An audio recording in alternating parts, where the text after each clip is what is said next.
Welcome to Chi-Town Cigar Podcast, the podcast where three Chicago guys light up a fine cigar and get into everything from sports and current events to hobbies, life's little moments, and everything in between.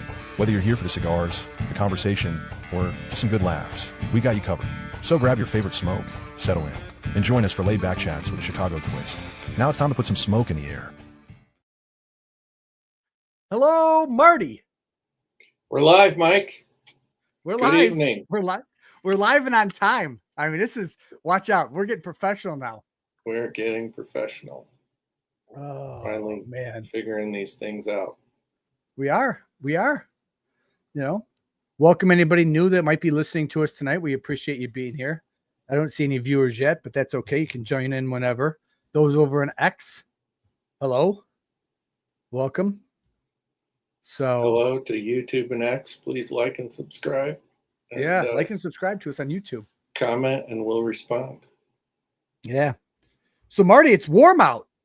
We're freaking. I think we've gotten freaking spring. It's finally here. The Aganorsa Leaf Studio in Central Illinois is beautiful. I got short sleeves on. The fans going. This is my time. I told the wife. I said, more and more Florida or something warm is looking a lot better. I like Chicago, but man, the joints feel good. The body feels good. Mood is better. So, baseball's not so good. Well, I don't know what my Sox are doing. They're not the worst team in baseball, but they're the second worst team in baseball. Thank you, Colorado. It's good if you're a Cubs fan. It's very good if you're a Cubs fan. I would not think about becoming a Cubs fan, but it's good. So, and I did see some interesting thing that WGN, Channel 9 in Chicago, is working to get the Sox and the Blackhawks and the Bulls back. So that'll be interesting to see if they can shut down Chicago Sports Network or whatever that is. Yeah. Yeah, when they shut down the NBCSN. Yeah. They tried bringing up that other, but maybe it's not being successful.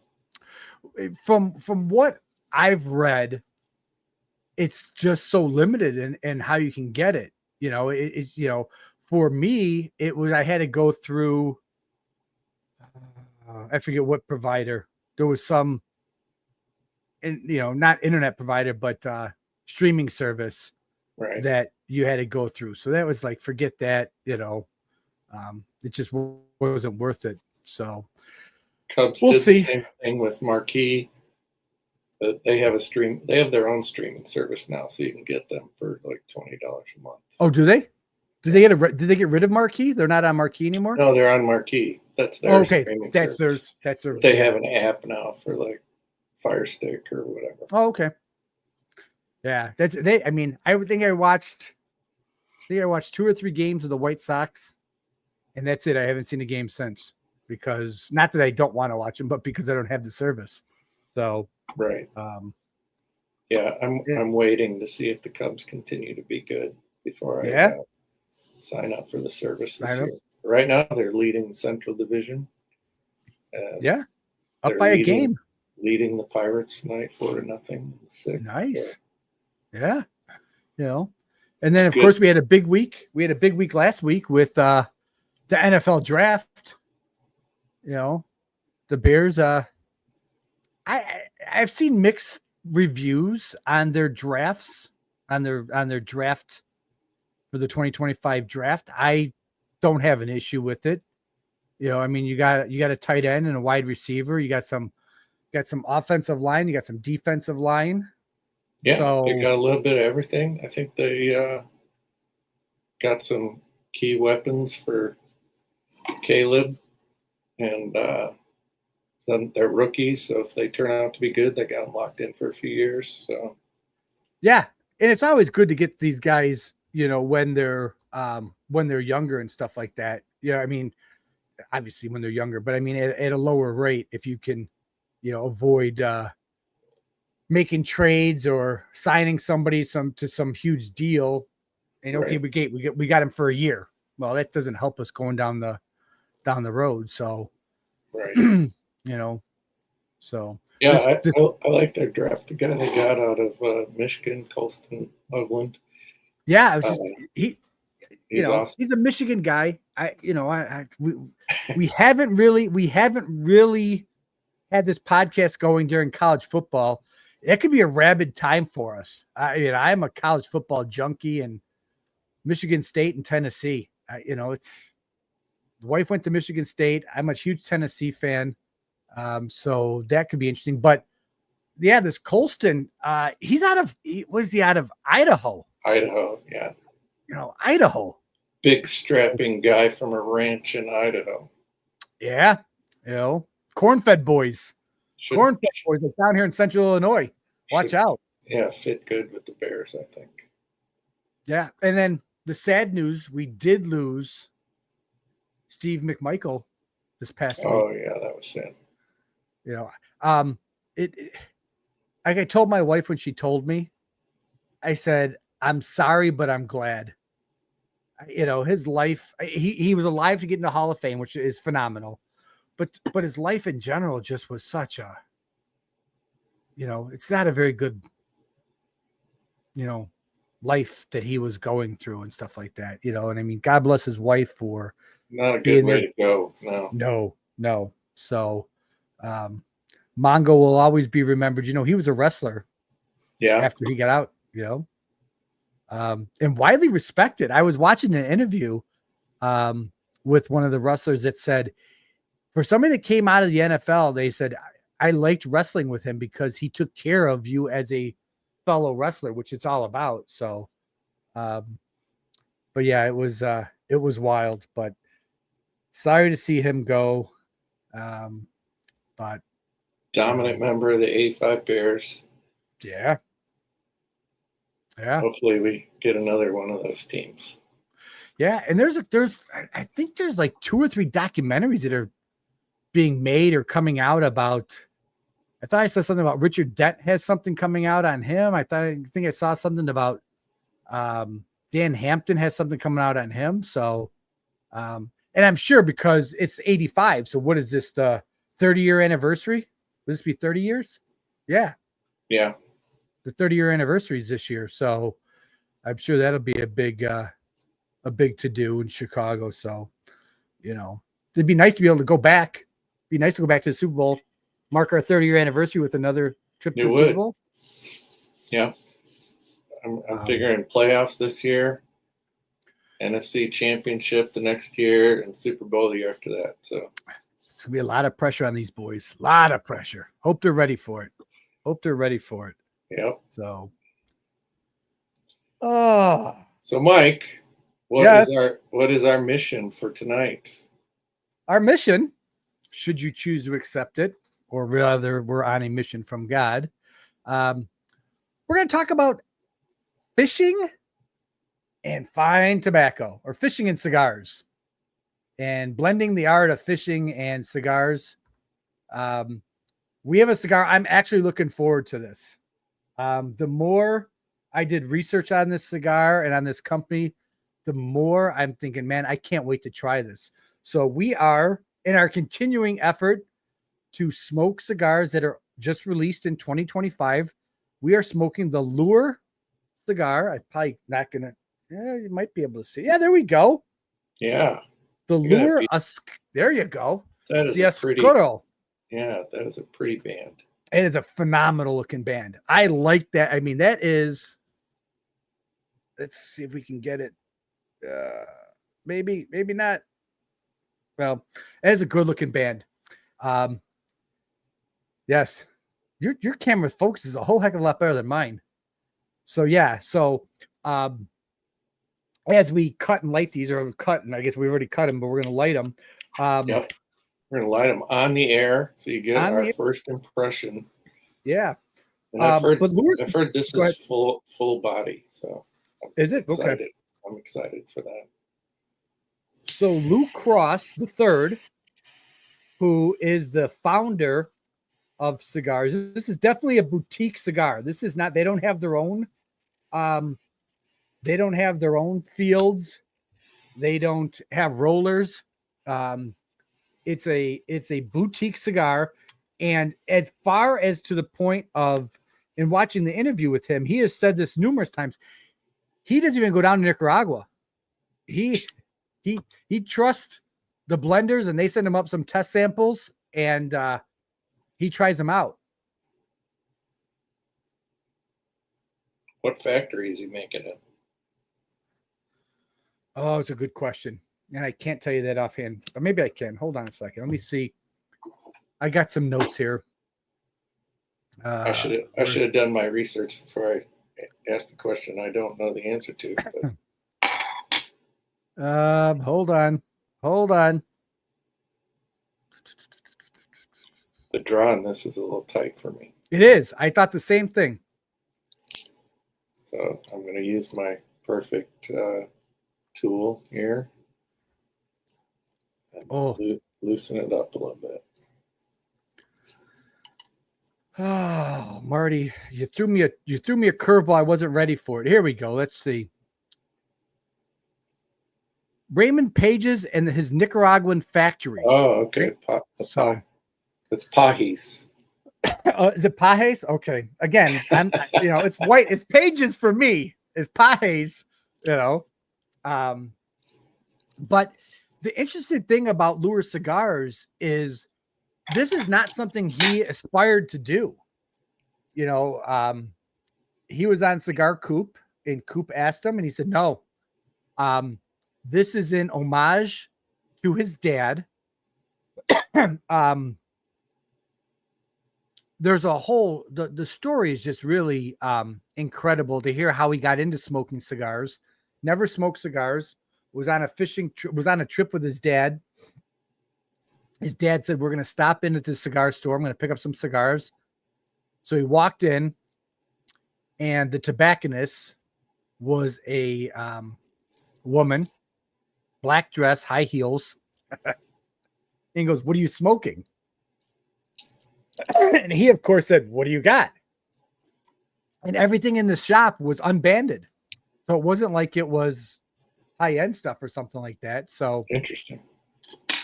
She gave him a couple, and he threw them in a bag and said, okay, I'm going to give these to one of the guys at work.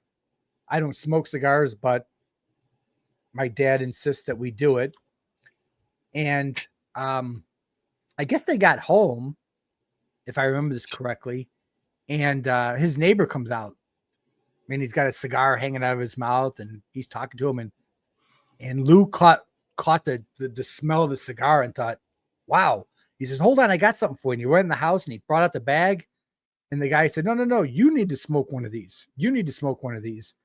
And he did, and that was it. He was hooked. So him and his dad would smoke cigars every once in a while. And he decided for his dad's 90th birthday, he was going to get cigars made for his dad and him to smoke. So he contacted Mr. Paje and started working on some cigars, and they didn't make it in time for the birthday. So they went through some things, and his dad ended up dying a couple months later. And so he passed out the cigars at the funeral and said, hey, take these home. Think about my dad. Think about something important, some life moment that you had, and just enjoy the cigar. Well, he says shortly thereafter, he starts getting phone calls, video calls, FaceTime calls, Facebook messages about how great these cigars are. So he does some talking. He does some working around, talking to his friend. And he's like, you just don't order a couple hundred cigars. You got to order a couple thousand cigars. So he said, okay, let me get a couple thousand cigars. I'll see what I can do with this, and, maybe pass them out, sell them, see what I can do. They sold out. The first run. He's like, uh-oh. So there's one of his friends on Simply Stogies is a podcast. Started talking about a name. Said, what are you going to name your cigars? You got to name them something. You got to name your company something. So he's back and forth. I don't know. He said, well, what got you into cigars? He goes, well, and he told the whole fishing story. Going down with my dad, we were going to fish. He said, so you got hooked on cigars while fishing, lure, and there you have it. So, and all the cigars have significant, all the names have significant meanings to them. 2 of them are named after his daughter. Every June, he has a cigar that comes out called Last Cast. And it's an homage again to his dad. And as we're going to talk today, and you and I both are fishermen, when you go out there and fish, when the day's wrapping up, you look at your partner, and whether you're on a boat or you're wading in the water, you look and say, one more. Okay, last cast. And so you throw the last cast out there, and he goes, so it's sort of an homage and a chance every June to be able to grab that cigar and think about your fishing or those special moments in your life that you go, oh yeah, I remember that. I remember doing this. So it's really, really a cool idea behind a cigar brand. It's not about family. It's not about tradition. It's sort of like, hey, how can I sort of make cigars something more? And he was surprised. And again, we'll talk about it tonight. How few cigars are out there that are named after fishing, because the 2 of them do go hand in hand. They do go hand in hand. Yeah, there's a lot of parallels with fishing and cigars. And definitely, I enjoy doing both at the same time. Oh yeah. So we might as well get into it. What type of fishing do you enjoy, Marty? I enjoy, I think, just about any kind of fishing. The only kind of fishing I haven't done is fly fishing. Okay. So I've gone deep sea fishing, but mostly what I do is I've fished in like rivers and streams, but we've got a place on a lake in northern Wisconsin that that's my main fishing spot, and that's stocked with walleye. There's a lot of bass in there, some northern crappie, bluegill, some perch. Okay. So it gives you a good variety, and it's year round too, because you can ice fish or open water fish. Wow. And in fact, this weekend is Wisconsin Fishing Opener Days. That's the day you can start keeping walleye when you catch them after the ice is off. And I'm going up there with 3 of my high school friends. We've been friends for a long time. Awesome. And we're going to spend the weekend up there fishing. Awesome. Well, I pick up where you have not gone, because I am a fly fisherman. I love bass fishing. I love rod and reel. And I have a good friend, Steve, who a couple years ago we were hanging out, and he said, have you ever fly fished? And I'm like, dude, it's too difficult. And he said, come on, I'll teach you. So the first day he taught me was the worst day to possibly teach somebody to fly fish, because it was probably a wind speed of about 15 to 20 miles an hour. And so he tried to teach me to fly fish. So we casted about, I don't know, 40, 50 times. And I got aggravated. He said, okay, don't worry about it. We'll figure this out later. But then we went to a couple different places. There was a couple different places you could go and just, practice a little bit. I sort of got the bug. I really enjoyed it. And every year we do a fly trip to Michigan to fish the Pere Marquette, which is a huge trout river. And this year I'm not going because it's a week after I come back from Alabama. So, but it's the same thing. It's 4 guys. Last year we went and smoked cigars. I mean, we'd fish during the day, come back, have dinner, smoke a cigar. A couple guys like to fish at night, so they would go out, and that's called mousing. And we can get into that. But yeah, they would go out and do that. I did that once. That's fly a trip. Fishing at night. Yes, Now that's a Wow. trip because you Yeah. got a headlight on, Oh, okay. and you have that headlight on, but then you turn it off, and you basically your fishing sounds. By feel almost. Yes.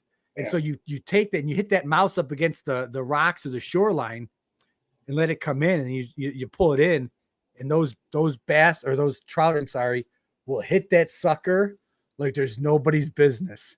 I've only done it twice. I haven't been very good at it. But I enjoy waiting. That's my, you want to talk about serenity. I absolutely enjoy waiting. Get into the water and you sort of walk off by yourself. And you're just fishing that river and you can just keep walking. And it's absolutely amazing. And up in Michigan, Michigan, northern Michigan, the UP has got some phenomenal fishing. Thank you, Juan Cancel. Phenomenal. Yeah, there's some art to that fly fishing. How long did it take you to get halfway useful at it? I would say after the first time I was pretty good at it. Now, of course, there is my buddy Steve is been doing this for, I'll say, anywhere from 15 to 20 years. So he can say, put your line over there in between those two trees. And I might get it close, but I'm not going to get it to the shoreline where he can whip that sucker and put it on shore and then pull it back in. So, and there's a whole thing about the way you cast, because I like to bring it all the way back and all the way forward. And it's like, no, you bring it, I think to 1 o'clock and then you throw it, but I'll bring it back to like 5 o'clock and throw it out there. Which becomes a challenge too. Because then you're losing control of your line and stuff like that. But it's a lot of fun. Fly fishing is a lot of fun, but it's difficult because we have fished in a boat. So one of us rows and the other one fishes. So I always feel bad about that. But once you get in the water and wade, I could do that all day long. Yeah. There was like I say, I don't do fly fishing, but a couple summers ago, I went on the DuPage River, which runs through Naperville, and it's just south of Naperville, and it was real shallow. And I had gone kayaking the day before, and I could see fish in there. And like, I'm coming back here tomorrow, because they were like smallmouth in there.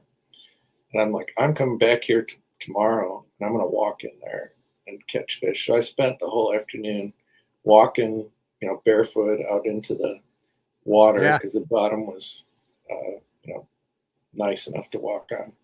And I could see the fish. They were like hiding in this thing, and I'd throw my lure over there and like run it by them, and the fish would dart out and catch it. That was like one of the funnest times fishing ever. Yeah, that is awesome. We have a visitor in the green room. Should we let him in? Who could it be? I don't know. Who could it be? Hello, Teddy. Hello. I'm just a visitor now. I don't like that. You're not a visitor. You're a surprise guest.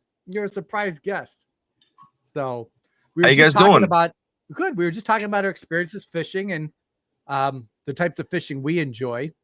So, Marty, the DuPage River now, you can't fish in that anymore. Really? Because of that whole Illinois Supreme Court ruling that it's not considered public waters. It's privately owned by the homeowners that are along that area. Wow. Yeah, so that's a whole battle. That's going on. It's navigable and non-navigable. So if you can float in it with a boat, then you can't fish it. And it's because of the tubers. Remember the inner tubers during COVID? And they were throwing beer cans and crap like that in the waters and making noise. And so the homeowners went and found some 1800 law and ran that up.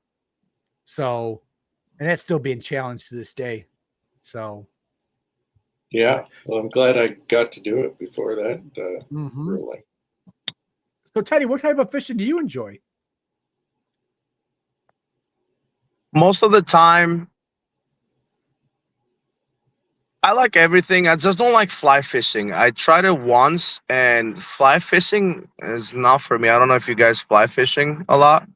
I just talked about it. I do.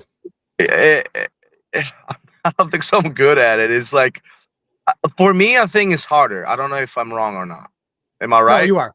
No, you're right. You're right. Yeah. Okay, It because takes some time and some energy to do and it. it's a lot of just throwing it in, pulling it out, throwing it in, pulling it out. But fly fishing is the hardest for me. But anything else, I'll do fishing. But all the other types of fishing, I do it even with uh, with weights on it. Not a lot of people are not using weights, but um, yeah, my favorite is just when I'm on the boat. Oh yeah. On the boat fishing is probably one of my favorite. But yeah, other than that, I think the hardest one for me is fly fishing. I couldn't get the hang of it. When you get done with a day of fly fishing, you think you need shoulder surgery. If you're doing it right, it's like holy cow, you know. But it's the tough thing I have with fly fishing is the lure cigars that you're using are so freaking small. And if you got bad eyesight like I do, trying to freaking tie that sucker, it's that was my battle. That was my battle. And that's actually why there's a couple reasons I don't fly fishing. Matter of fact, I'm selling my fly fishing stuff. Was because number one, my back just doesn't like being in the water like that. And number two, it was a pain half the time to try to tie some of those flies, and I was into it. I had my own fly tying setup. I was tying flies. It was great, but yeah, I could feel it after a day of fishing. I could feel it. So you're not going to do it anymore? I'm going to fish.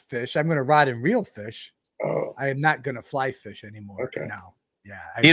I'm really like happy when I see Marty doing ice fishing because that's what I have not done, ice fishing. And I know every winter I see Marty ice fishing, with social media. But that's probably tense, right, Marty? Like how long you spend? Like, is it like a regular fishing, or you try to limit the hours, or? I mean, you can spend all day on there. There's people that have like little huts that are heated, and they go out there in the morning. And they sleep out there sometimes, and Wow. yeah, like you can spend as much time as you want. And then there's other people who are like drilling 50 holes and trying to find exactly where the fish are, and moving around with their snowmobile or four-wheeler, trying to zero in on the fish. So it really depends on what you want to do. Like I just have a little pop-up tent, and I've got a portable heater, and I can just walk out from my cabin. Do you have like a tracker, like those trackers that looks underneath the ice for fish movement? Yeah, a fish finder. And this year, I actually got a camera, an underwater camera, so I could actually watch the fish, and I'm jigging my line, and I could watch the fish go up to it, and I could kind of watch and see what kind of jigging I was doing that was making them bite. Some of them didn't want to eat. So Interesting.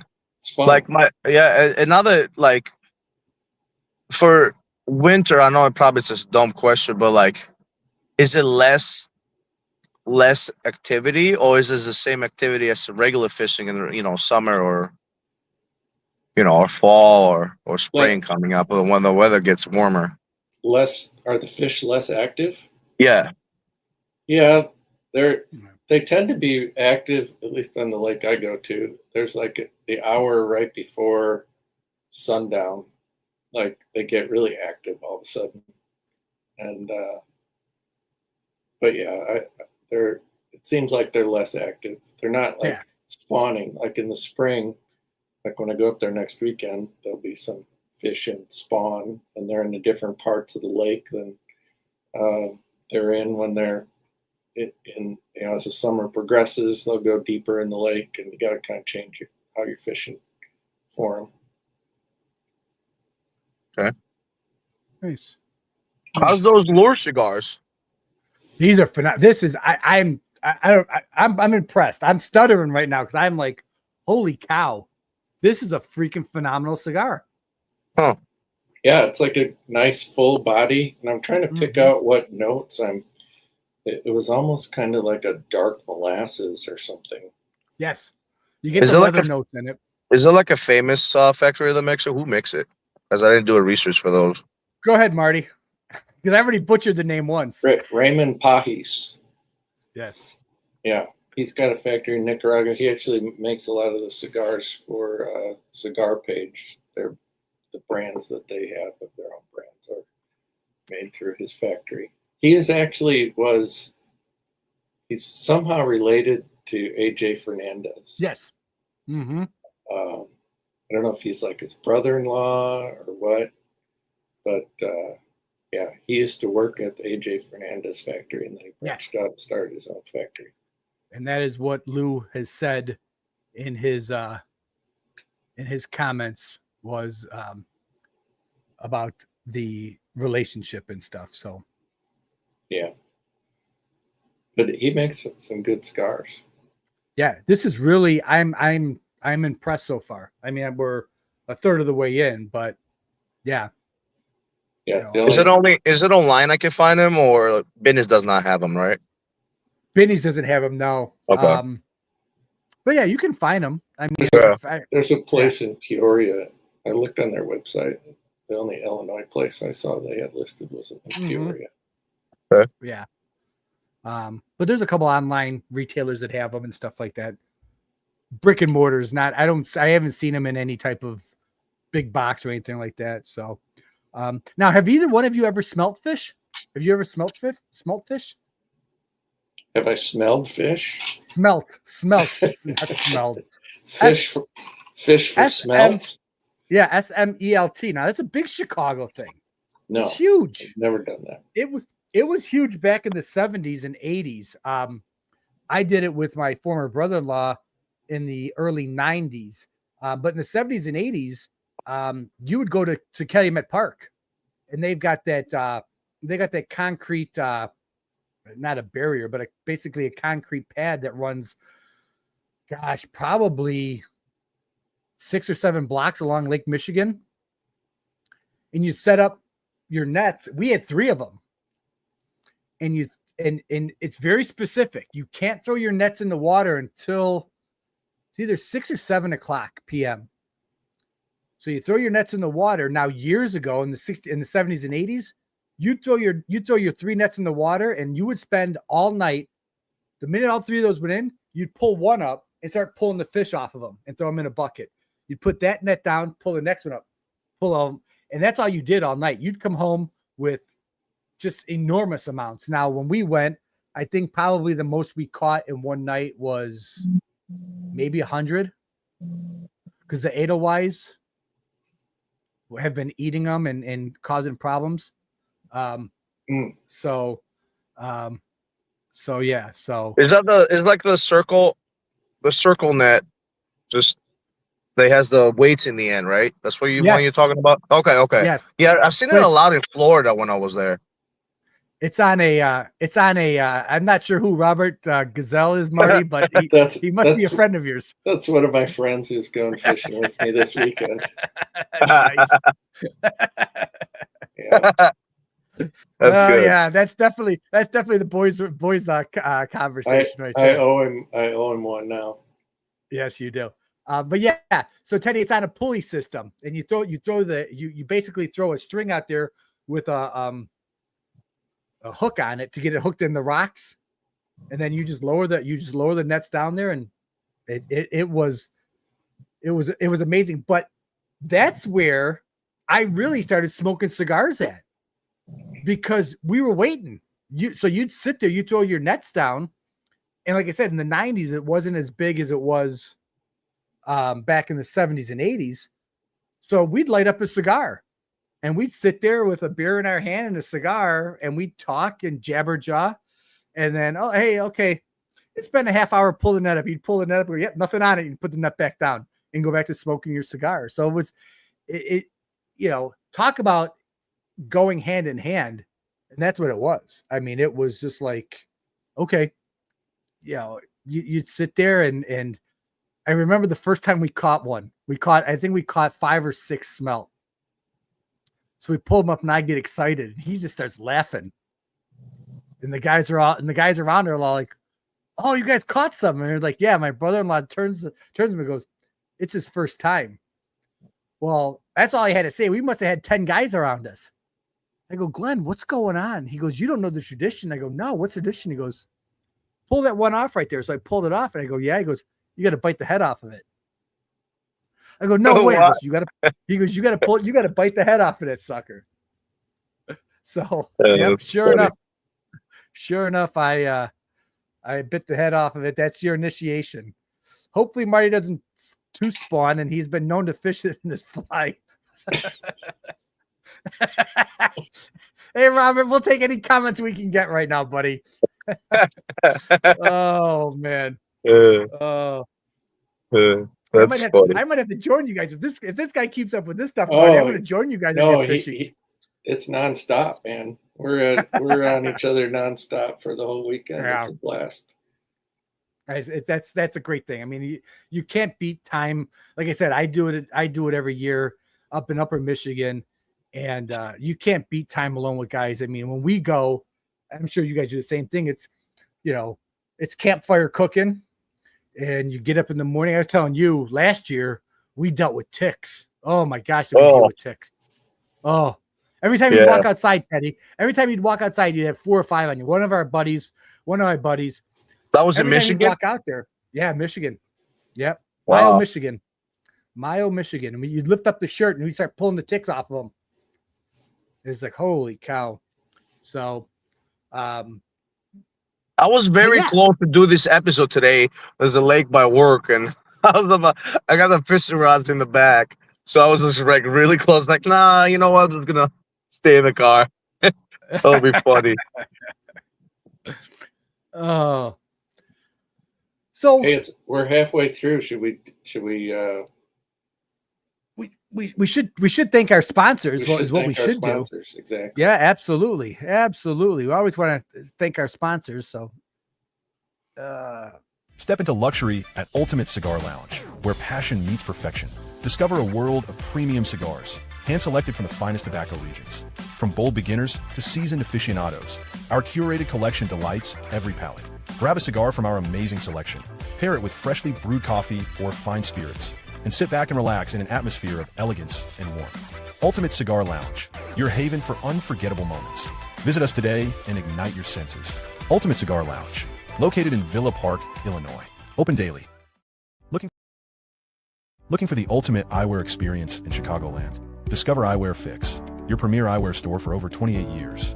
From sunglasses to sports glasses to safety gear, we've got it all at every price point. Bring your prescription, and we'll handle the rest. Our appointment-only office offers a private, concierge-style experience tailored to your busy schedule. Call or text Chris at 630-853-4167 to book your visit and see why Eyewear Fix surpasses expectations. Eyewear Fix, where style meets precision. Get your fix today. Gotta love our sponsors. We love you guys. We appreciate your support of our show. For all 5 viewers, we got 5 viewers. So hey, all right, we're moving up. I'm gonna start. It's 5. I gotta write that down. We have 5 concurrent viewers right now. So you put some shorts out this week that got a lot of views. We did what they were last time. I looked. You got like over 400 views on one of them. Yeah, we're hoping to gather more people. The more people we get, the better off we can be, and we can get some other sponsors in here. And they obviously all want to know the analytics. What's going on? How many people are watching you? How many people do you reach on a weekly basis? So we'll keep trudging away here and see what we can come up with. But we're here to stay. That's what we are. We're here to stay. All right. Mm-hmm. Yeah. If you got any good topics you want us to cover in any future episodes, let us know. Absolutely. Yeah. Just email us here at tightowncigars@gmail.com. I did notice that we did get a shout out on a show, and they called us Cheetown. Hey, Cheetown. I'm like, uh-oh. Two down. Cheetown. So, Marty, what happened what's happened today in history? You want to talk to us about it? Oh, today in Chicago history? Yeah. There was a big happening. Let's see if Teddy can guess, because you already know. Teddy, what can you think of anything that might have happened in Chicago history on this day? Or we'll ask Art. Let's see if Art has any good guesses. Hmm. No, that did not happen. The comment. Hopefully, there are pictures of Marty in swords. No, No, what did I cannot guess right now. sports related. Something with basketball, no? Or is it the Cubs? Cubs. It's on the Cubs. Cubs. Closer. You're getting closer. In the Cubs in the 1980s. I'll try and narrow it down a little bit more. Teddy was a baby at that point. I was a baby. Yeah. I was not even probably born in the 80s. What year of the 80s? 1983. Yeah, I was not even there. I was a thought. Oh, now I feel old. Now I just feel old. Yeah. I'm 2 years away from graduating high school, and Marty's not even a thought in his dad's mind. Yeah. So in 1983, on this day, is the famous Lee Yulia rant happened. If you don't know what that is, they were playing the Dodgers and they lost 4-3. And back in those days, maybe they still do today, I don't know. But back in those days, they used to do the post-game interviews in the manager's office. And so Lee Elia goes in and he's doing interviews in the manager's office. And he just goes on this 3-minute tirade where he's like swearing, and they're recording it. And he is just disgusted with losing and the pressure of being in Wrigley Field. And I think we might have a little sample of that. Let's see if we can play that for you. Where is it? Music here. Yeah, here we go. Listen up. What the am I supposed to do? Go out there and let my players get destroyed every day and be quiet about it? For the nickel dime people that show up? The don't even work. That's why they're out of the game. They want to go out and get a job and find out what it's like to go out there and living. 85% of the world's working. The other 15 come out here. The playground for the rip them country like the players. Got guys busting their ass, and those people do. And that's the Cubs? The great support that the players get around here. I haven't seen it this year. Don't ask me about any specific player. I won't answer it. I'm not going to. That's funny. Yeah. Back in the good old days. Nobody was getting offended. That was the days nobody was getting offended anymore, man. You know? Well, so here, you want to talk about getting offended? I will share my Friday with you guys. Friday at work, I'm having a pure garbage start to the day. And one of the women that work for us did some changing of the computer system and moved a bunch of files. So now files I normally find, I can't find.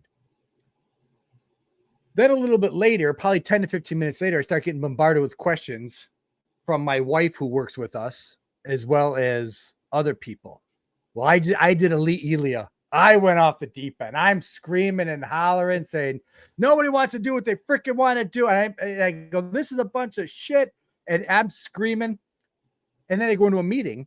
Next thing I know, 2 hours later, I got the president of the company and the general manager of the company interviewing me because these two women were threatened by my yelling and the things I was saying. I was sitting in my office and they're both out there. I never left my desk.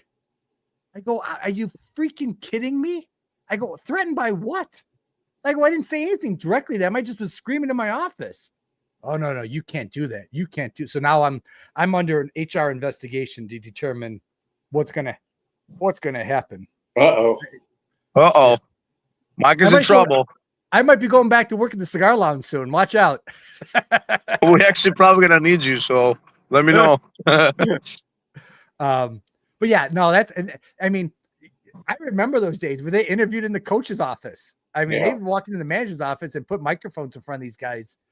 And, you know, it was even back in the day, Ozzie Guillen, they didn't have the podiums. They didn't have the press conferences afterwards.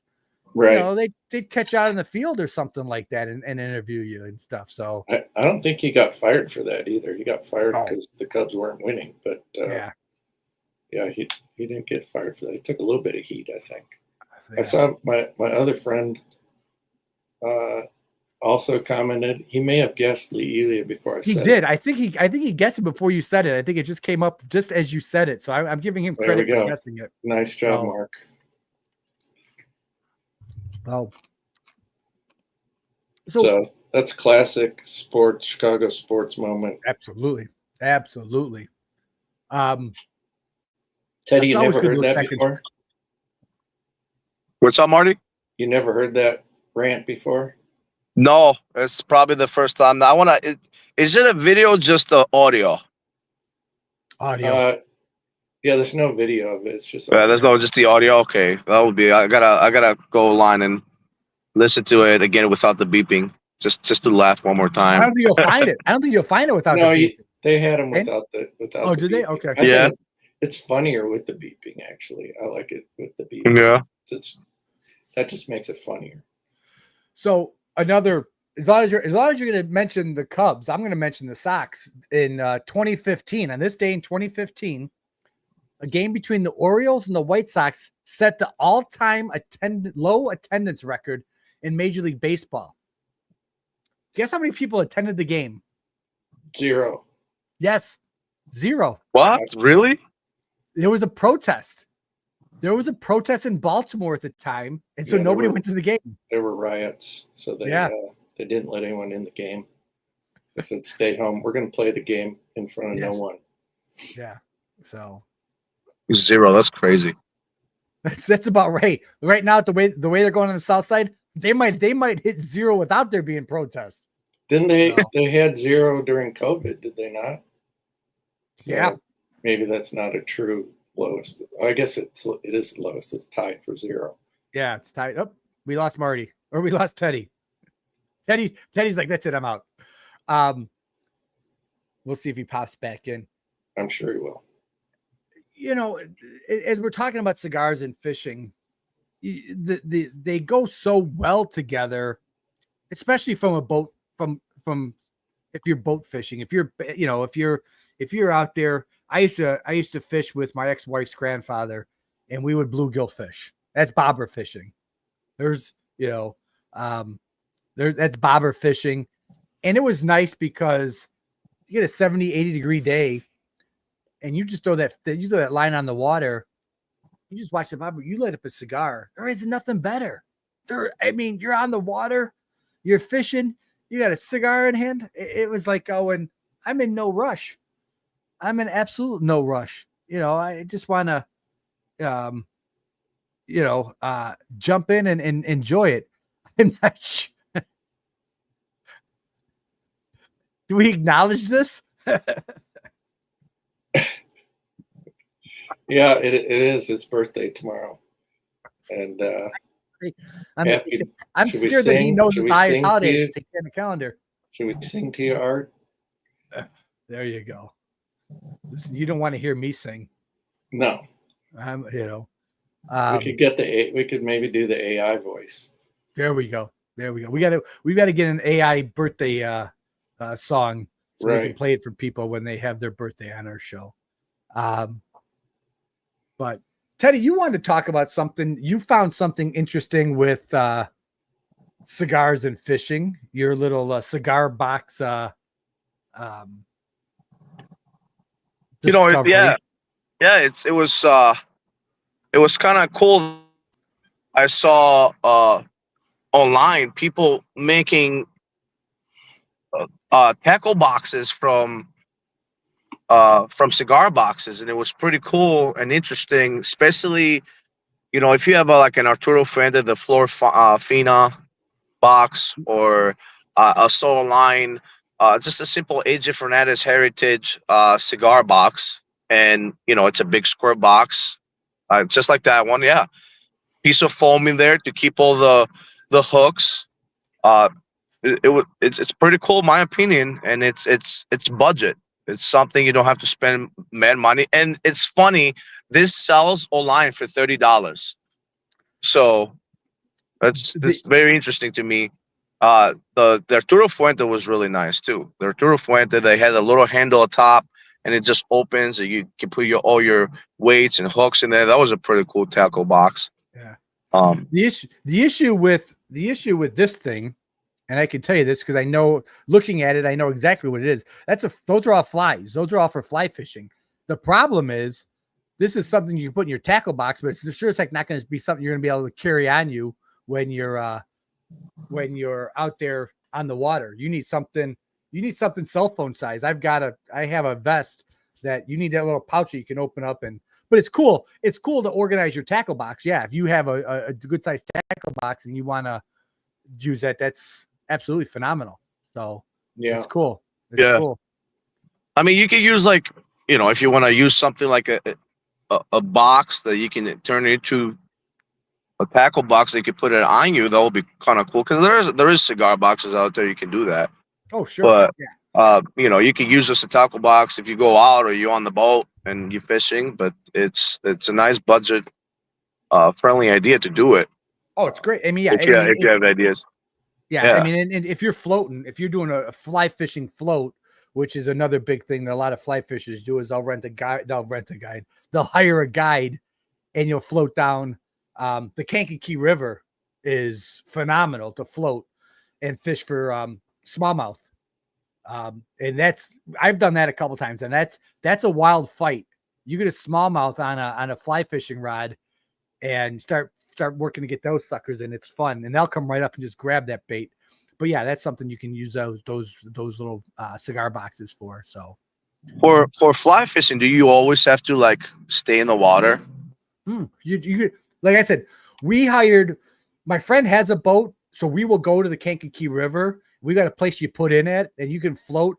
It's about a 6-hour float in about, I think it's about 5.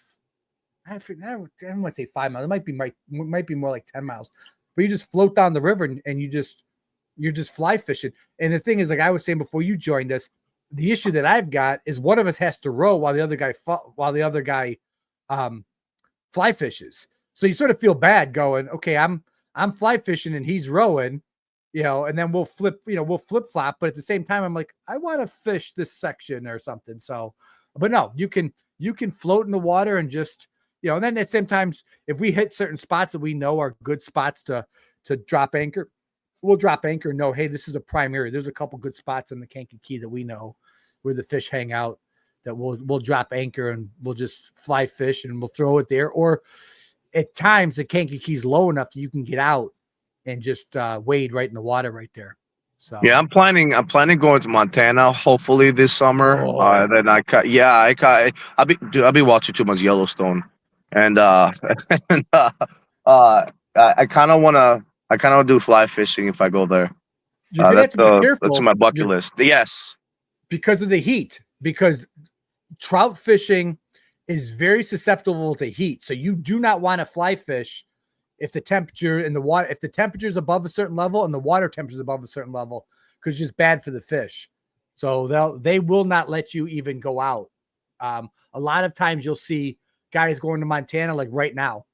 They'll go hit Montana at this time of year where the water temperature is cool and the air temperature is cool, and you can get out there. But summertime, a lot of times you might get a cool day in there, but call the fish, the tackle house. Oh my God, the bait shop or the tackle store.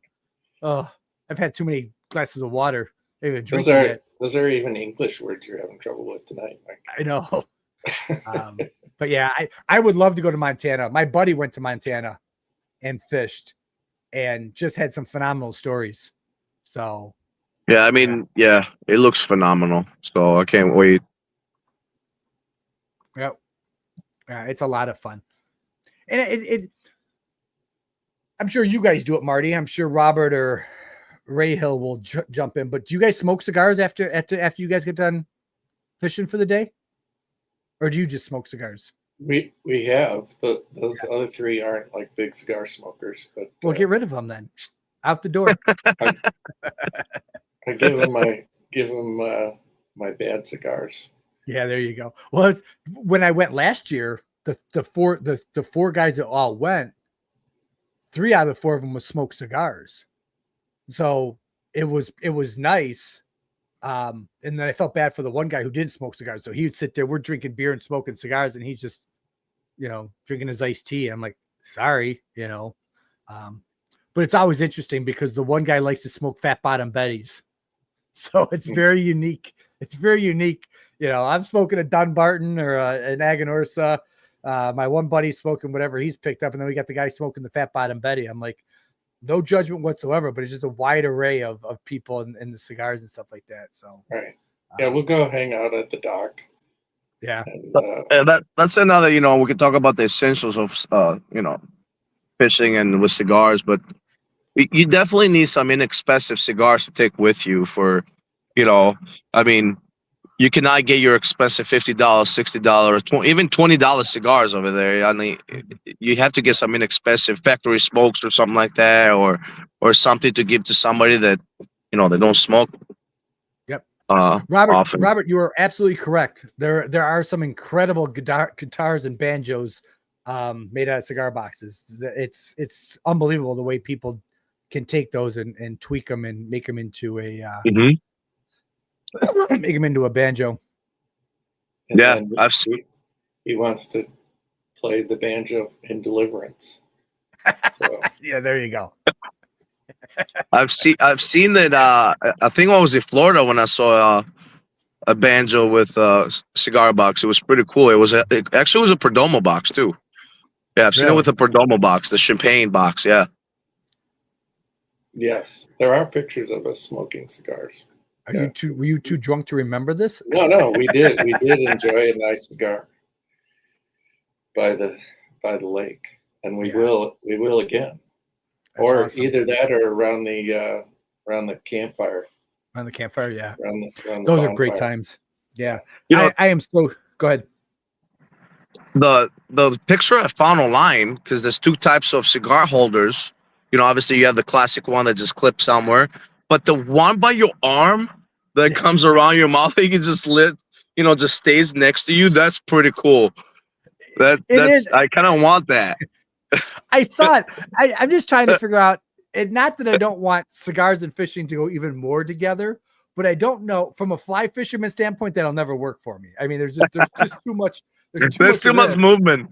Yeah. And even if you're bass fishing, you're reeling. I mean, not that I don't want it to go hand in hand, but I think you're just asking for trouble with that. Yeah, Now, if you're bobber fishing, anything where you're casting and retrieving a lot, Yeah. you better have a cigar rest or something with you to hold your cigar. Now, And then- now I've never been deep sea fishing, but I'm imagining if you go deep sea fishing, that's something you can have because you're throwing your bait out there waiting until you get a hit, correct? I mean, it's not like you're reeling it in. So Yeah, you can be trolling or whatever. Yeah. Trolling is good. I mean, time to- most of the time when you toss the line in, are you guys always switch sides? Because I mean, I always will do it on my right side. I cannot do it always both sides. Like left side is kind of hard for me. So it's always the one I'm riding with, the right side. Okay. So I always, toss in the water but it was a cool concept when I saw it. I mean, you can move the cigar backwards, put a little bit on the left Yeah. side.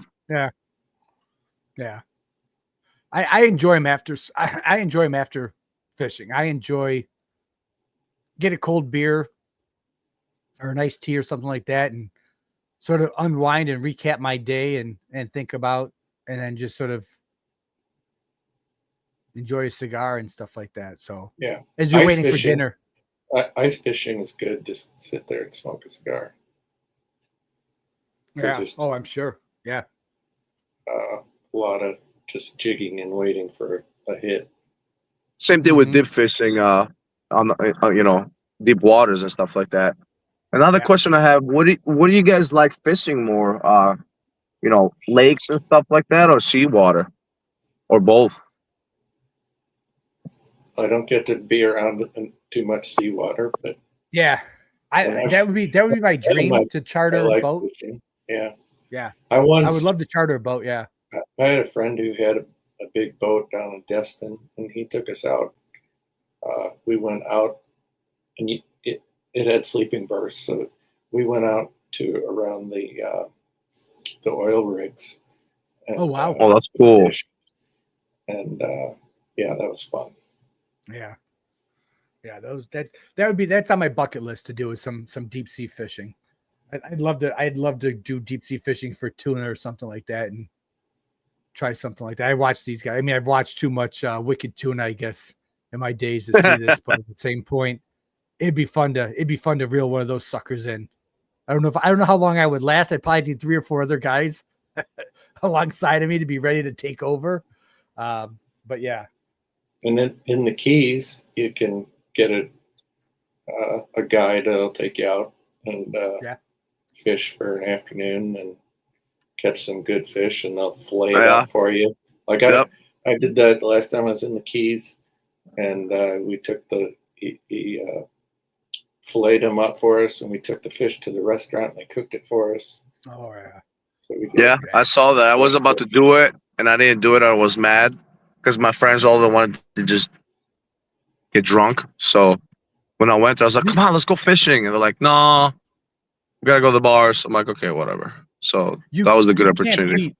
You can't beat a good shore lunch. I mean, when you Yeah. get something, and there was a show I was watching, I was addicted to it for a while. It was a spear fishing show on Outdoor Channel, and these guys would spearfish in Florida, and they would, every day they would go down and they'd catch so many, and they'd come back and they'd find a restaurant and go, "Here's what we caught. Can you?" And they go, "Oh yeah, we'll cook it up for you." I'm thinking, man, it's phenomenal. It's hard to beat. Yeah. The only other place I've been fishing is in up in Oregon, off the Columbia, right where the Columbia goes out into the Pacific. And Yeah. we fished for sturgeon, and Really? we caught these massive 4-foot long sturgeon. Some of them were so big that you wouldn't even bring them in the boat, but they were like something that took 2 people to hold them to show, for pictures. Wow. Yeah. I got to share this story because I got to tell my buddy to listen to this episode. But back to fly fishing. We go fly fishing up to Michigan. Or did we go to Wisconsin? No, it must have been Michigan. And no, it was Wisconsin. It was Viroqua, Wisconsin. So I'm a fly fisher, but I'm, like I said, I'm fairly new at it. Viroqua, that's in like the southwest corner. I think so, yeah. In the Yeah. driftless area. Yes, exactly. That's where Yeah. we're fishing, this driftless area. Yeah. Right. So we're not having a lot of success, but enough to where we go, okay, hey, so we find this. He goes, let's go check this other little area out. So I'm like, okay, fine. And so we drive to it and we pull over to this section, and there's a bridge. And in Wisconsin, it's wild because they've got everything's got fencing up, but they've got little areas that you can go up over the fences where you can fish on private property. I mean, they let you, they're like, hey, so we pull over and we go down, and there's this bridge. So I said, Steve, why don't you go on that side of the bridge and I'll fish on this side and we'll check it out. And so I'm getting my line all ready, and I look and he's not where I told him to go. So I'm like, well, hell with it. I'm going to go over there. So I go over there and I start casting and I catch 2 or 3 fish, and just like smoking cigars, I take pictures of them. So that night I get home and I put him on my Facebook and, well, he's in his part of the room and I'm in my part of the room. And all of a sudden I hear him go, Mike. I go, what? He goes, when did you catch this fish? I go, I caught it on the side of the bridge that I told you to go on to. I said, but you went down the river. Are you kidding me? I go, no, why? He goes, do you know what this fish is? And I go, it's a trout. He goes, it's not just any trout. I go, okay. He goes, it's a tiger trout. I go, It's Mike Trout. I go, okay. He goes, do you know how rare it is to catch one of these? Because it's when a brown and a striped mate. Oh, wow. And they don't normally survive. He goes, so I go, he goes, trout fishermen will fish for these their whole life. He goes, I told you should have went over there and fished it. I said, so it was the funniest story ever because he was so angry. And I'm like, I don't know what it is. I just, I just caught it. I took a picture of it and threw it back in the water. Good thing you got the picture. Yeah, exactly. So, but yeah, so and that's why I love fishing. I mean, you have those stories. There's a ton of other stories I can share. Maybe one day I will, but, and then it revolves around cigars. And I mean, fishing and cigars, you sit there and you fish and you have great stories, and you come back and you go to a cigar lounge and you sit there and you share great stories with guys, because we all come from all walks of life. You ain't got to be some millionaire to smoke a cigar, and you ain't got to be some millionaire to go fish and have a great time, riding a reel and a little bit of bait and you're good to go. So, yep. Hey, so the cigar world news has like fallen off a cliff since PCA, which is understandable because it was going like wildfire right before PCA. But I had a couple of things I wanted to mention. There's a new cigar that's coming out. Punch has a new cigar coming out. This is one that I think Art will like. Let me show you this. Yes, Punch is releasing a cigar called Mr. Punch's Wieners. 0% beef, and you can smoke either end, it looks like. Yes, you can. Gap on both ends. Yes. Yep. Is this a real thing? No, it's absolutely real. Yeah. Absolutely real. That's their Father's Day. Yeah. It's their Father's Day. Yes. Okay. Because last year they came with a cassette. The dad's home. They always have something. They've had the dad. That is awesome. Yes. I mean, I gotta give it to Ponce. They always have great ideas for Father's Day, and just coming out with new ideas. They're really good at it. And the thing that I like, I'm almost tempted to buy it just because. But the perfect thing is the packaging itself looks like a package of hot dogs. Yeah, hot dog package. So, yes. Yeah. So I mean, it's phenomenal. So great job, the Punch. What else you got? I've got a little bit about Indiana is raising their cigar tax because they've got like a $2 billion deficit. And so they're raising their cigar tax by 6% from 24 to 30%. They're raising their cigarette tax from $1 a pack to $3 a pack. So if you're a cigarette smoker in Indiana, boy, you're going to be poor. When you were saying that before, I was shocked. Yeah, that's a good reason to quit smoking cigarettes. Yep. $3 a pack. You used to be able to buy them for $1.50 a pack. Yeah, and that's just the tax. So, yeah, this is the tax. Yikes. So, you got to share the good news for Illinois. Come on, we're having a party here in Illinois. Dick Durbin is retiring. Yes, he's 80. Decided he's had enough. Who is it? Is Dick Durbin, Mr. Anti-Cigar. If you want to talk about the guy who was in the Senate that passed or tried to pass more anti-cigar legislation with the FDA and all that stuff, it was Dick Durbin. It was Illinois' Dick Durbin. There is nobody that hated the cigar industry more than him. So, goodbye. See you later. Farewell. Adios. Hit the Road Jack. Yeah. Yeah, it's great. It's great. So I was excited to see that. It's been all over the news. It's all been all over the cigar world. Yeah. So yeah.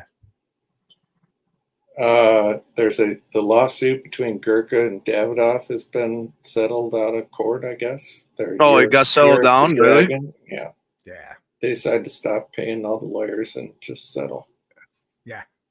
I'm sure. So who won? Don't do it again. So Gorka won or no? Nobody won because they settled. Yeah. Yeah. Okay. It's an NDA. It's like, hey, just here, we're going to do this, and here's the agreement, and okay, fine. And there you go. They didn't release any details of the agreement. Yeah. No, they didn't do it. Okay. No. It was a big thing. Big thing with that. Yeah. And then the other thing I got is Tatuaje's finally shipping their 50th for Buster. We talked about that a week ago, or a couple of weeks ago. They're finally shipping those, and be interesting to see how those are. Yeah. Yeah. So that's his birthday cigar, right? That's Pete's birthday cigar? Yeah, his 50th birthday. Yeah. So that'll be good. And they've been aging like a couple extra years. So I will announce in cigar news, not that anybody cares, but I was able to pick up a 25th anniversary box of Aganorsa. Yeah. Those are limited. It's a limited, heavily. There's only 1,000 boxes out there. So I was able to nail one of those down. Nice. Yes, I was very, very happy. Talk about that you knew from January 1st. We've been talking about this. That was where Michael's savings was going to, was putting it aside. So when those could get out, I could grab one quick. And I saw it last night online, and somebody had it, and I jumped to it and pulled the trigger. So gotta have goals. Anxious. Yes. Yes. But so today is April 29th. And what did we say happens in May? Everything gets released. So it's going to be wildfire. It's going to be absolute wildfire. Next week's show, we're probably going to be talking about this ship, that shipped, and everything else. And I'm sure everybody wants to get this shipping in before any of these tariffs kick back in. Yeah. It was a 90-day moratorium. I think we're only probably 20 days through it, but I'm sure that anybody that can get stuff to the States is going to get it. And if they can get in a warehouse and let it sit there, but one of the manufacturers, I forget, maybe it was Perdomo, said they were going to increase their price 25 cents. The tariff. Did they? The tariff is going to increase the price of your cigar 25 cents. Yeah. I heard a lot of them. I heard a lot of them. I mean, they already, I see the bills like they went up. So there's a lot of stuff that went up. Even the Arturo Fuente, the double Chateau, the little ones, they used to be $9. Now, they went up $11. So it's crazy. It's going to be interesting in the cigar world this year to see how things play out. And to see if consumers cut back and if retailers and brands reassess their pricing strategies. I listened to a podcast. I listened to the Cigar Authority, and Dave said it. He goes, he's shocked that these brands aren't talking to retailers more, going what's selling and what's not selling.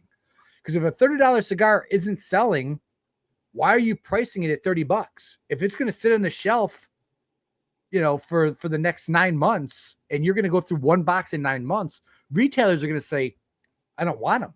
Forget it. Big outlay for inventory for them.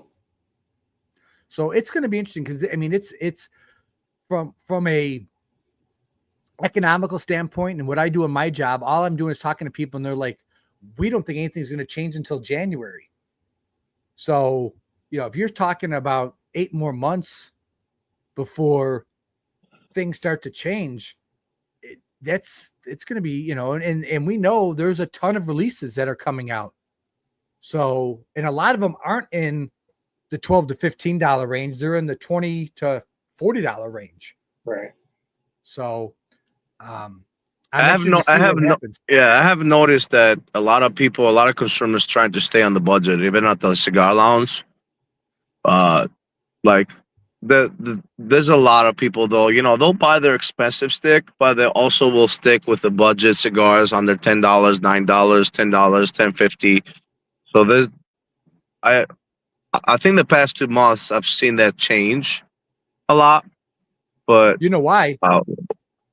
You know why, right? Why? Because they listened to our show a couple weeks ago. Yeah. They took our advice and created a budget. They created a cigar budget. So yeah, no, I think it, a couple surveys I've taken, not for anything economical, but just preference wise, I've cut my cigar smoking down. I was probably smoking 4 cigars a day. I'm probably down to 2. I'm probably down to 2. A little bit more because of your HR problems. It might go up now. Yes, it could. That's my alcohol. My alcohol drinking will go up because of my HR problems. But some of it's podcast related. I'm trying to keep a cleaner palate for the podcast and when I'm doing reviews and stuff like that. But at the same point, it's people I think are taking a step back, going, the disposable income isn't as disposable as it was before. Now we're a house of 2, so I ain't got to worry about feeding kids and stuff like that. But those people that got kids, they're going, eggs or a cigar? Eggs or a cigar? So. Teddy, are you guys at Ultimate getting the Caliph Purpling? You already ordered? Yes. Right. Like I said, like we talked about it before in other episodes. I even so I have put order down, for example, the Sobremesa Red Solida, right? Mm-hmm. The Mikhailov Purple. What else just came out?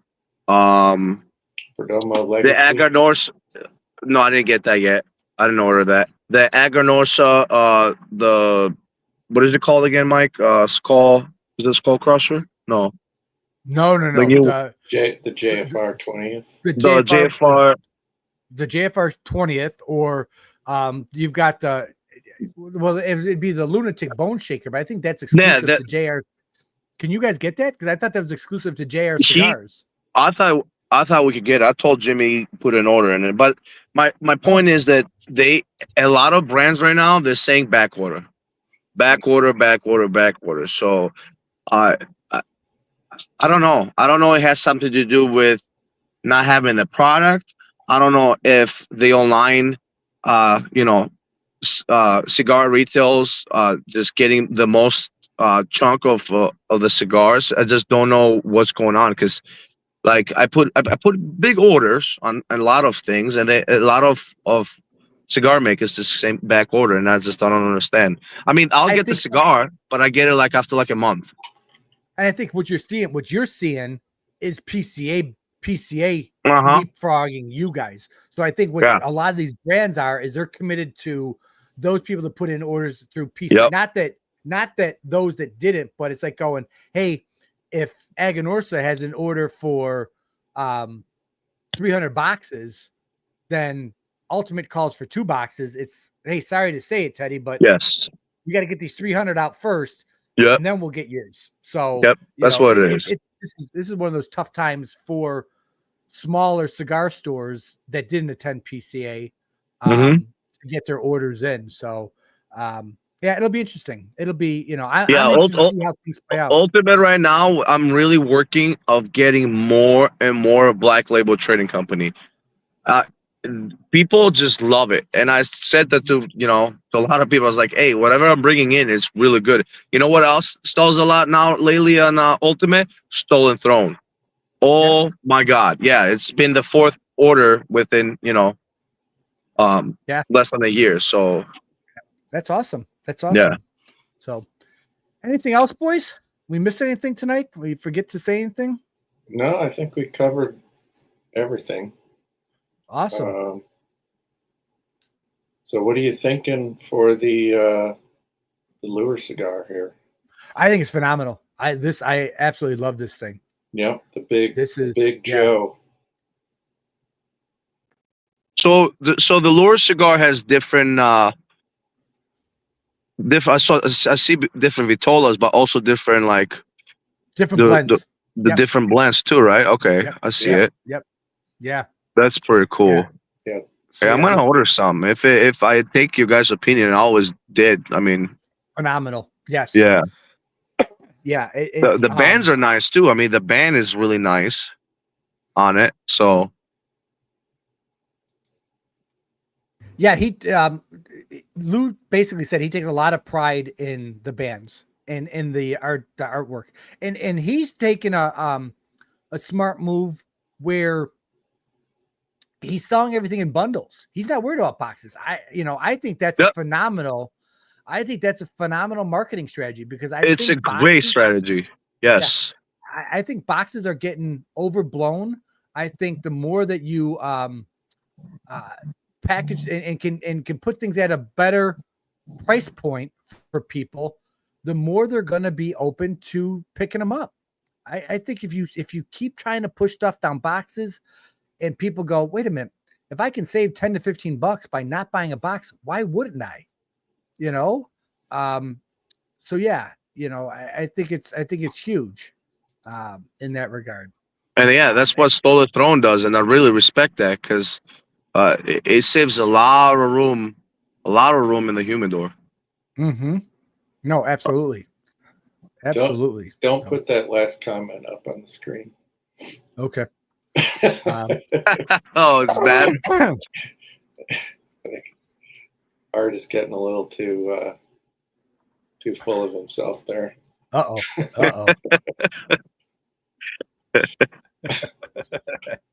we gotta keep it PG. We don't want to get our first strike from YouTube. I'm gonna take Art out into the forest of northern Wisconsin and give him to the Sasquatch. Nice. Yeah, what did you think of this cigar, Marty? I like it. This is a like full body, which I enjoy that. And yeah, it's got some nice meaty, like charred meat, a little bit taste to it. My only complaint has been the draw on this. It's been a little tight, but A little tight. The wrapper looks good. The wrapper's phenomenal. The burn is good. I mean, I didn't touch it up at all. The ash was nice and white. I'm very cautious because I'm smoking around equipment, so I don't want to ash on my computer or anything like that. But no, the ash was nice and white. You're getting the cocoa and the coffee. The black peppercorn definitely comes through. I mean, definitely a good cigar. So I didn't know you guys were smoking the Lure, so I knew it was gonna be fishing and cigars episode. So I went through my humidor, and the closest, I mean, it's not fishing, but I got the U-boat from Dunbarton. Yeah.